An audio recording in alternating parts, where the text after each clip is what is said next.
Eh bien, salut à tous. Nous voilà dans une nouvelle vidéo qui va parler de la migration de données.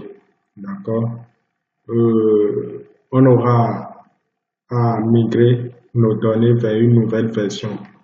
Donc ici, j'ai la version 3.1. Je vais migrer mes données qui étaient déjà présentes dans une ancienne version. La version 3.0.0 vers la version 3.0.1. Alors, ça ne sera pas toujours le cas. C'est seulement à cause du changement de la base de données qu'on est obligé de migrer nos données.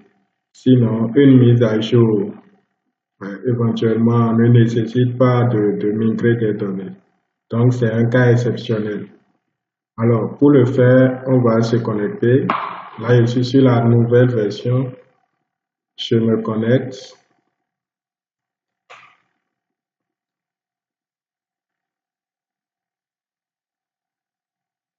Là, je me suis connecté. On peut voir que voilà, c'est un nouveau compte. Je n'ai rien comme données dessus.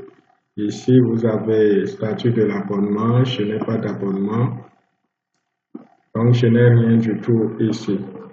Alors, je vais tout simplement aller dans Administration Système.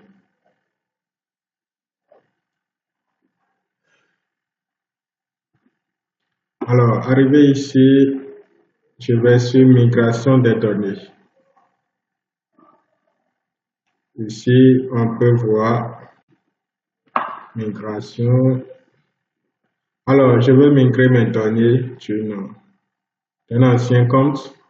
Je vais mettre le compte ici, les identifiants.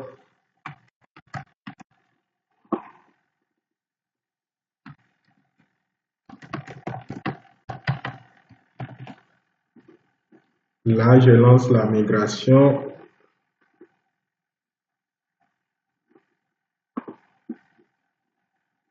On peut voir le journal de la migration ici. Migration terminée.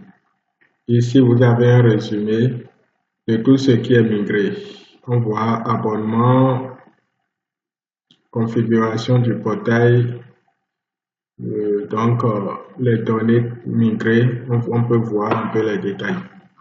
Alors, qu'est-ce que je fais? Je retourne au niveau du tableau de bord. Je peux voir les données qui sont migrées. Là, je vois que j'ai un solde. Ici, il n'y a rien comme vente d'aujourd'hui, inventaire. Il y a bien un inventaire, mais pas pour aujourd'hui. Raison pour laquelle vous avez 0. Mes partenaires sont bien migrés, donc toutes les données sont migrées. Je peux même voir ici mon solde. Bien sûr, je peux voir le solde disponible, demande en attente, je peux voir tous les détails. Donc, toutes mes données sont migrées.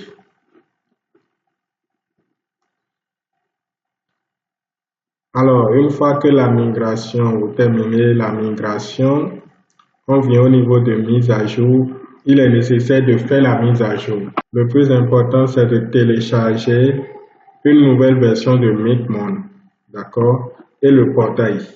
Vous allez télécharger MakeMon et le portail et les envoyer dans votre routeur via Winbox.